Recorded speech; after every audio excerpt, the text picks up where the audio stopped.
Una po sa ating mga balita, formal nang isinumite o naisumite ni Pangulong Aquino sa Kongreso ang final draft ng Bangsamoro Basic Law. Personal na iniabot ng Pangulo kina Senate President Franklin Drilon at House Speaker Feliciano Belmonte Jr. sa isang seremonya na ginanap sa Malacanang kaninang umaga.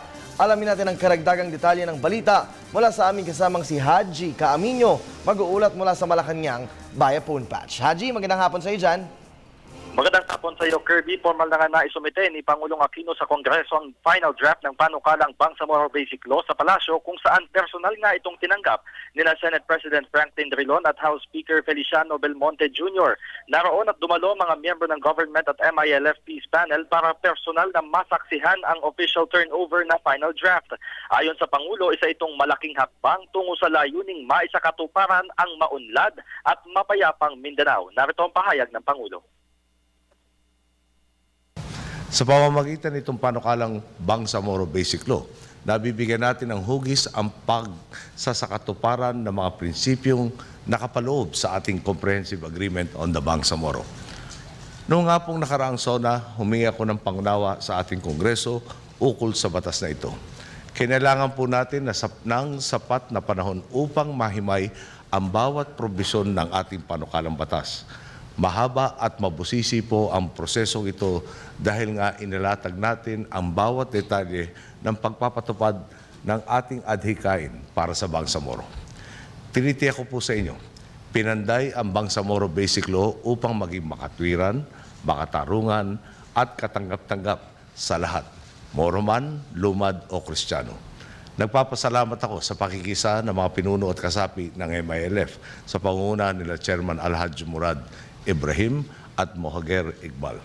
Ng ating masisipag at magigiting na peace panel sa pangunguna naman nila Secretary Ging Deles at Chairman Miriam Coronel Ferrer.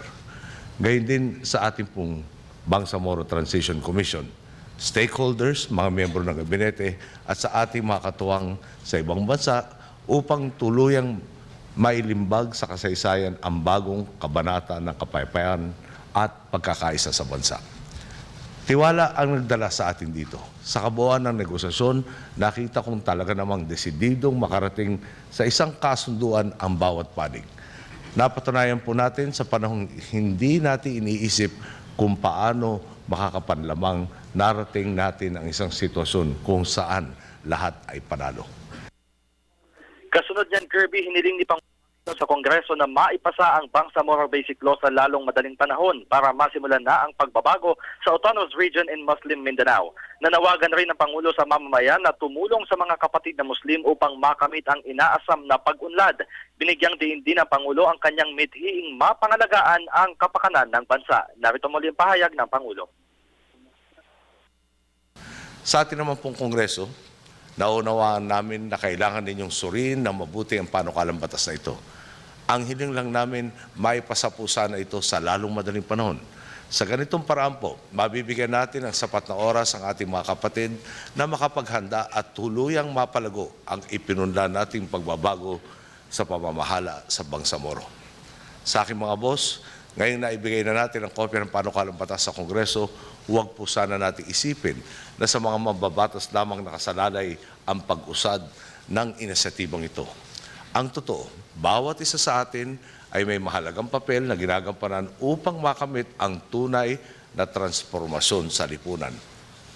Di po ba't kapatid ang tawag natin sa ating mga kababayan sa Muslim Mindanao?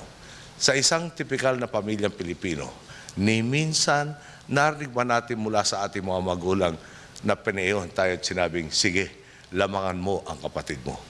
Bilang ama ng bayan, tungkulin ko pong manguna sa pangangalaga sa kapakanan ng bansa at itaguyod ang isang patas at makatwirang lipunan. Ngayon po, ito ang pakiusap ko. Tulungan natin ang mga kapatid nating Pilipino. Maliwanag naman pong napag-iwanan ang arm sa pag-unlad. Kaya naman gusto natin bigyan ng pantay na pagkakataon ang lahat, lalong-lalo na ang mga nasa laylayan, upang mabigyan sila ng kakayahang makiambag sa pagangat ng bansa.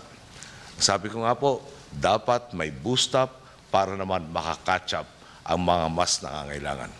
Sa ating mga kababayan sa Luzon at Visayas, maging malinaw po sana, hindi magiging kumpleto ang pagbabago kung hindi ito magsisimula sa ating mga isip at puso. Tanggapin natin ang buong buo ang ating mga kababayang Muslim. Irespeto natin ang paniniwala at paraan ng pamumuhay ng ating mga katutubo.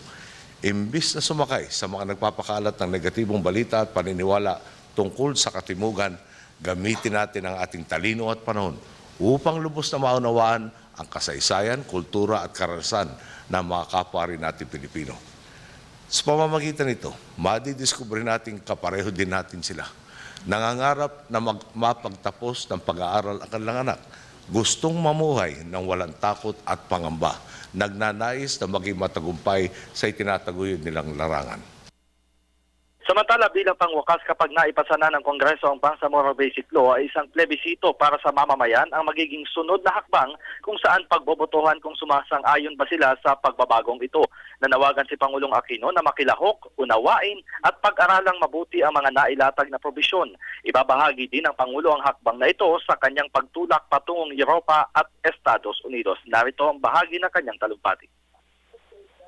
Ngayong nagkakapit-bisig na ang dihamak na mas maraming Pilipino, Moro man, lumad o Kristiyano, ngayon pa ba tayo magdududa sa isa't isa? Ngayon pa ba tayo matatakot sa pagbabago?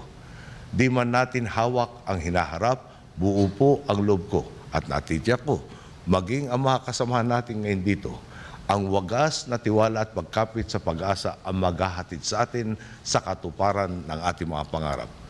Sa Sabado ng gabi po, ibabiyahe ako patungong Europa. Kasama po ang panukalang Bangsamoro Basic Law at ang mga narating natin sa usaping pangkapayapaan sa mga ipagmamalaki ko sa mga pinuno at mga kababayan natin sa Spain, Belgium, France at Germany. Ikukwento ko sa kanila kung paanong sa pamamagitan ng pagtitiwala at pagtutulungan ay nakarating tayo sa kinalalagyan natin ngayon.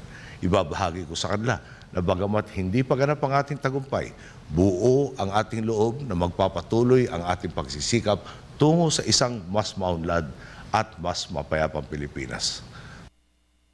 Ang ating pag-uulat mula dito sa Palasyo ng Malacanang para sa Telebisyon ng Bayan, Haji Kami.